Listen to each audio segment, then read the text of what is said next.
This is Josh White with JW Math Tutoring. In this video, I'm going to go through the Digital SAT Bluebook Practice Test Number 8, Module 2A, the easier of the 2 math modules. So let's go ahead and get started. But life is a dream the calculus could never predict.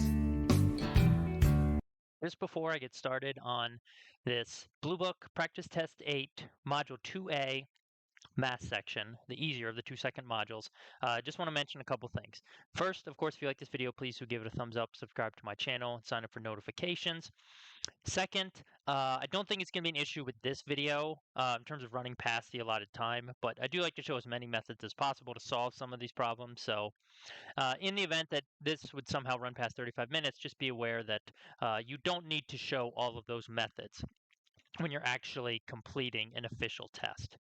And third, of course, if you haven't done so already, please do check out the videos for the other modules from this practice test 8. So of course, module 1, and then also the harder second module, module 2B. All right, so with all that being said, let's go ahead and get started. First question that we have here, number 1, we have a line graph. For what year is the percent of cars sold the smallest? Well, hopefully you can look at this and see that the minimum value occurs right here in the year 2014. Correct answer is C, and we can move on to the next question. All right, for number 2, we have a basic unit conversion. So I'm going to start it off 64 yards per second. And to convert to feet per second, we just use this conversion factor. And I'm going to put yards, or 1 yard on the bottom, 3 feet on the top, because that will cause yards to cancel out. And now we will have the answer in feet per second. So if you just multiply these across, you just get 192 feet per second. Correct answer is going to be letter D. Next up, number 3. You have a triangle. You know 2 of the sides are 4 and 6. How much is the third side? Well, we know the perimeter is 18. So 4 plus 6 plus x equals 18. And you can solve that and get x equal to 8. The correct answer is B. Obviously, for this, you could do back solving as well, meaning you could just say, okay, 4 plus 6, and you go to the answer choices. 4 plus 6 plus 2, is that 18? No. 4 plus 6 plus 8, is that 18? Yes. Correct answer is B. All right, next up, you have this equation, D equals 30t, and they're basically just giving you the value to plug in for t and asking what the output or what the distance is. So it's just D equals 30 times 2, or in other words, 2 seconds after passing the marker, bus is going a distance of 60, what is the unit, feet. So the correct answer for this is C. That's it. We can move on to the next question. All right, for this one, giving you some words, some text, and asking you to convert it into an inequality. So there's a $25 service fee. That's basically like a one-time charge, and then there's $10 per hour. So the $10 per hour is obviously going to be multiplied by T, which is the number of hours.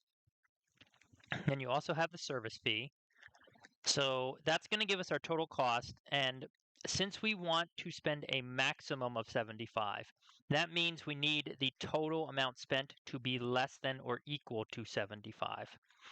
So the correct answer for this is going to be letter D. Notice the 2 terms are switched on the left, but that's fine because you can use the commutative property for addition. So yeah, and put the 25 first and the 10t second. All right. So that's it for this problem. We can move on to number 6. Okay, here you have a chart. It's asking about basic probability. So what's the probability of selecting a member who is at least 40 years old? So we have 135 total members to choose from. The total number that are at least 40 years old, i.e. the number of favorable outcomes, is 107. So that is the number that goes on top. Correct answer to this is letter D, 107 over 135. Next up, you have the basic function evaluation question. Actually, no, sorry, it's not, well, Not really a function evaluation, I misspoke. It's more identify the y-intercept from the equation of the line. So if you recognize that this is just technically in slope-intercept form, y equals mx plus b, the b value is -2, therefore the y-intercept is 0, comma, -2. Now, if for whatever reason you want to double check or you weren't sure of that, we can of course go to Desmos. You can graph out the function. Where is the y-intercept? Well, it is right here at 0, -2. That just confirms the answer. Next up, question number 8. Here they have a problem where you're given a function, you're given the output or the y value, and you are finding the input or the x value. So if you set this up, it's not very difficult to solve by hand because you just subtract 9 from both sides, and then you're going to square root both sides. Technically, when you do the square root, you should introduce a plus or minus. So we have +4 and -4 as our answers. We only see +4 listed here, so of course we would choose letter A. And I do want to mention, though, two other ways you could do this. You could also, again, do back solving. You could start with the answer choices, plug them in, and so 4 squared plus 9. Does that equal 25? The answer is yes. That's why it's correct. Whereas all the others, if you tried them, they would not work. So you could, of course, plug this in and back solve it. Or, of course, you could solve this on in the Desmos calculator. So I would just type. There are multiple ways you could do this. I like to do y equals left side, y equals right side, and look for the intersection points. You can see them here, 4 and -4. But if you wanted to just type the whole thing in one thing and look for the vertical lines, perfectly fine too. And again, you can see 4 and -4, just confirming our answer. Next up, number 9. Excuse me. Here you have, actually, I'm going to try to zoom out and get all the answer choices on, but unfortunately the graph's going to be pretty small. Okay, so here we have the graph line. We want to know what are the points that are on this line or correspond to this line. Okay, so first of all, notice if you start going through the answer choices, we have some here, 0, 0. Okay, that's the origin. This line is not going through the origin. So get rid of this, get rid of this. Then looking at C versus D, okay, 0, -5, yes, it goes through this. 1, negative, it looks like the next one over here is going to be 1, -3. So C, 1, -7, that's obviously wrong. Let's go down here, 1, -3. Okay, so it has to be by process of elimination, letter D as our correct answer.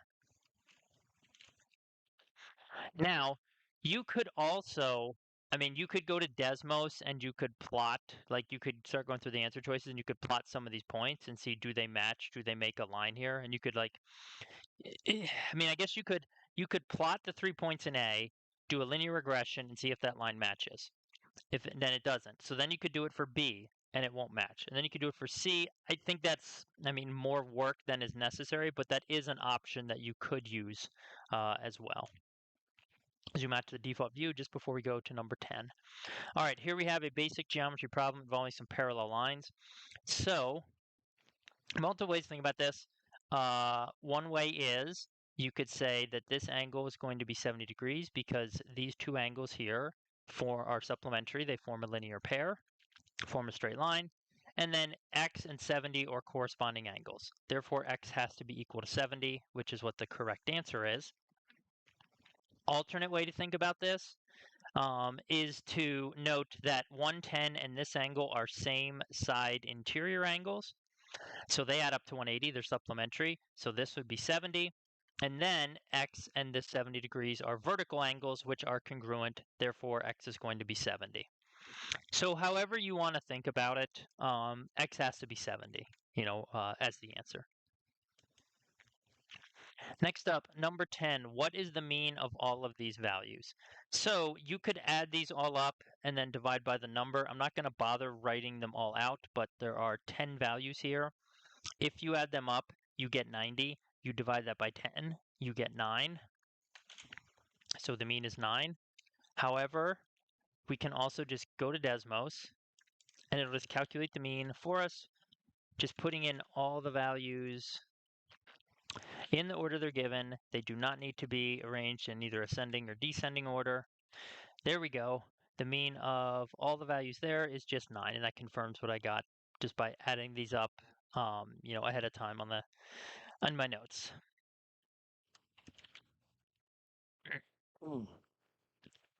Next up, we have question number 12. So we have another linear function here, i.e. another line.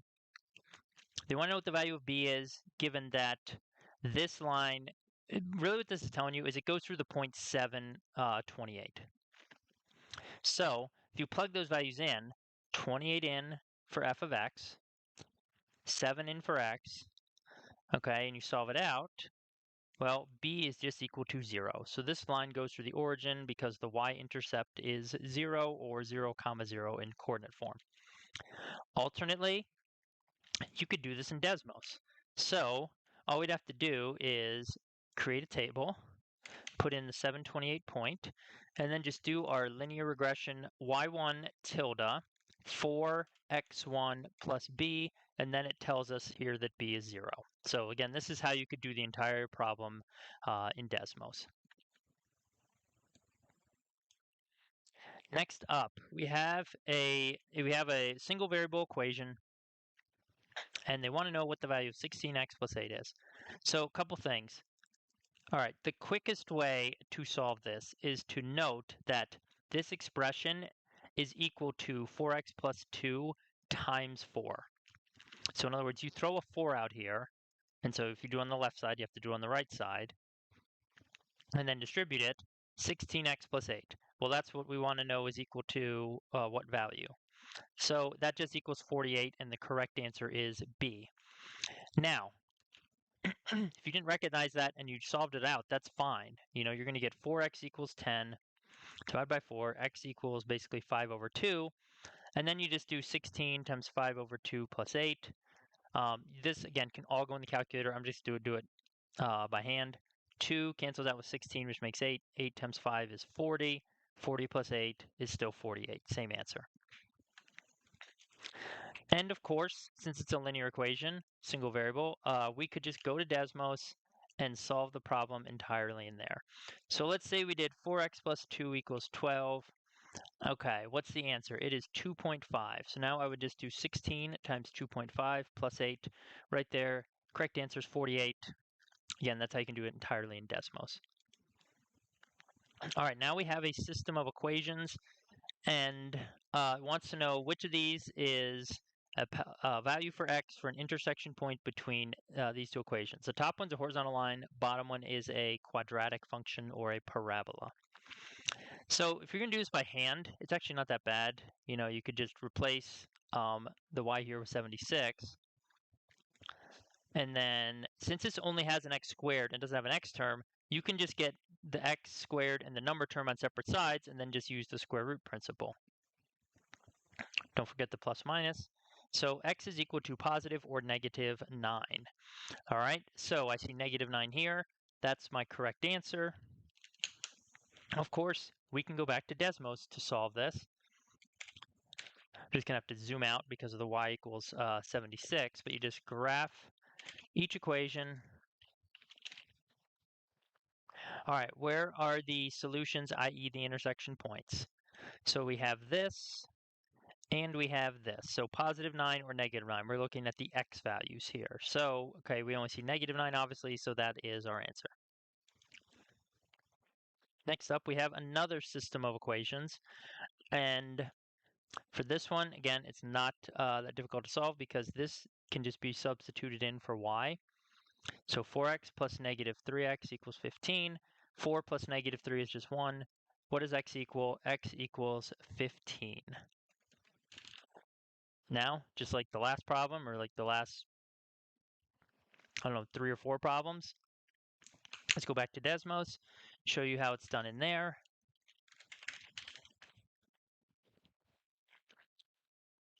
Okay, we have to zoom out. Here is the intersection point, and what is the x coordinate? It is 15, so that is our correct answer. Next up, we have question number 16. And so for this one, we have basically, again, given text, and we have to kind of translate this to an equation and then solve it. So there's a one-time fee of $35. Then there's $10.25 that it costs per attendee. Number of attendees, I'm going to multiply that by is just X. Then that number, this total cost, basically is going to be less than or equal to $300, okay? Because you cannot exceed that amount. So if you just go ahead and solve this, you subtract the 35, you get 10.25x, it's less than or equal to 265, and then you divide by it, and obviously this you would do on a calculator. So what you end up getting, just clear this out,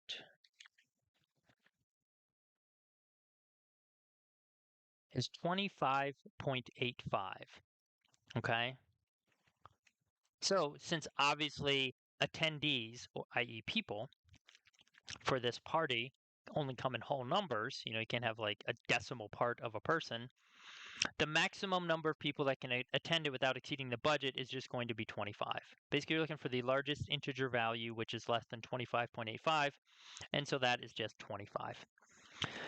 Now, of course, once you set up this inequality, right here, you could just go to Desmos and you could solve this. You could just type this into Desmos, see what the largest integer value is for x, and you could get that it's 25. So if you don't want to actually solve it by hand, that's fine, but you still do need to be able to at least set up this inequality and figure out that part of the problem. All right, what is a solution to this given equation? So it is a quadratic equation. We can easily go ahead and factor this. And it's going to be, let's see, plus 12 minus 2. So we're going to get z equals negative 12 and z equals positive 2. Because we technically set each of these factors equal to 0. And then you solve each of them by doing the opposite. Minus 12 plus 2. So there's two answers you could put in here. You could put in 2. You could put in negative 12. Either one would be acceptable. But of course, you could go to Desmos and do this. Now, if you want to solve it the typical way, which is to just like say type it all in as one equation, you have to change the z's to x's. Okay, if you type in z, it's not going to know what to do. It's going to ask you about adding a slider. Okay, so like if you do it this way, positive 2 and negative 12. However, if you just want to keep it as z, what you could do is you can solve it using regression. Like this. Notice this gives me one of the answers. To get the other answer, I have to add a condition here. So I'm going to say z is less than 2. All right, let's try 0. Why is it not? It should be giving me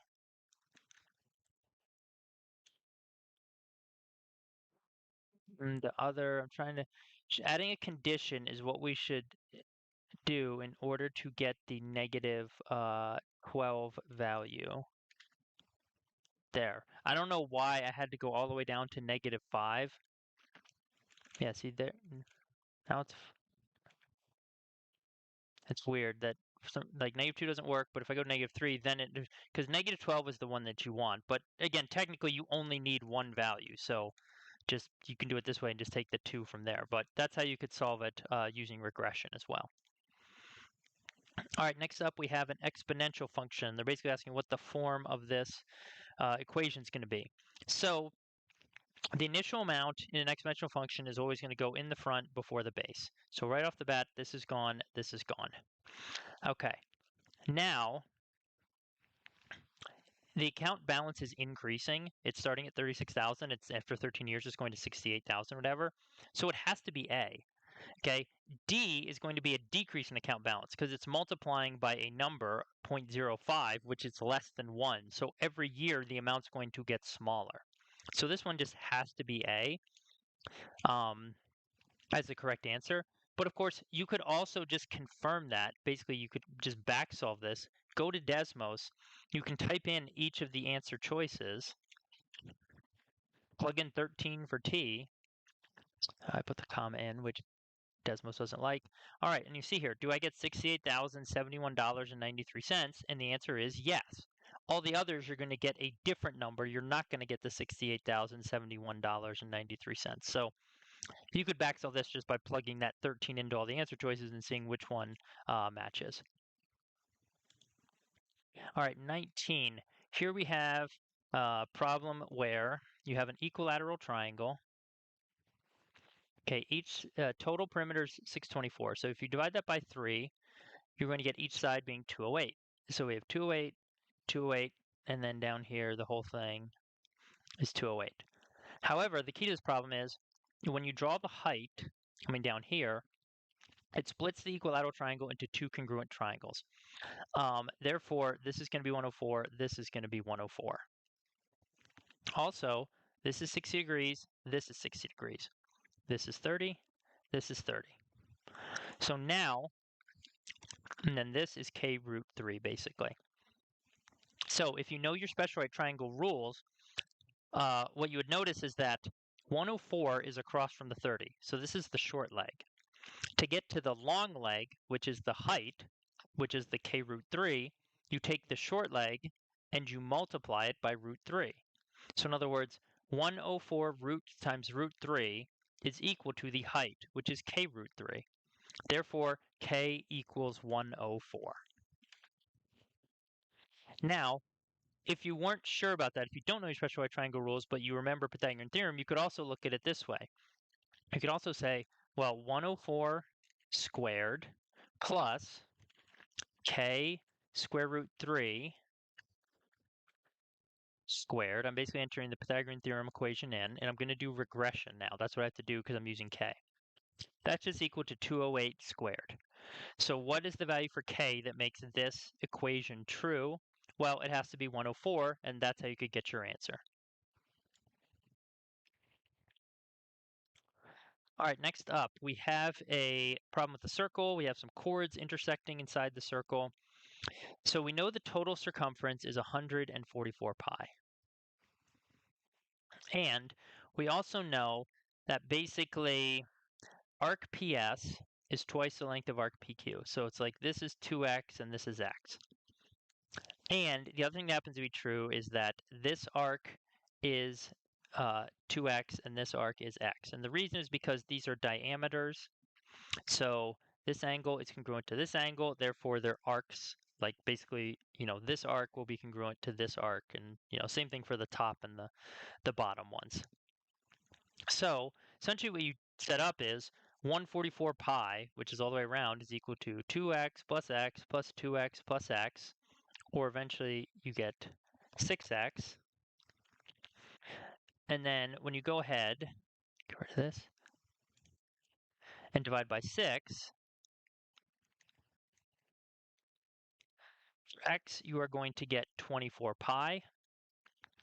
They want the length of QR. So notice QR is one of the larger arcs. So that's 2 times 24 pi. Correct answer is going to be 48 pi, or letter B. Next up, you have a basic factoring question. This problem, I'll show you how to do this by hand, of course, but I will also show you how you can do it in Desmos as well. So here, you're just factoring out a common factor. So obviously there's a y to the fourth that's in common, of both of these two original terms. Then r is basically the GCF in terms of the number, largest common factor, for both 90 and 54. It's going to be 6, and if you weren't sure how they got that, you could just look at this and say, okay, 9 times r has to equal, or negative 9 times r has to equal negative 54. And just, solve that for r. Or you could also do 15 times r equals 90. And that would tell you again that r is equal to 6. So right here, the r value is equal to 6, and that's the correct answer to the problem. But like I said, we can also do this in Desmos. The way I would do it is I would, let's see here. Since we have y's, I have to type y1.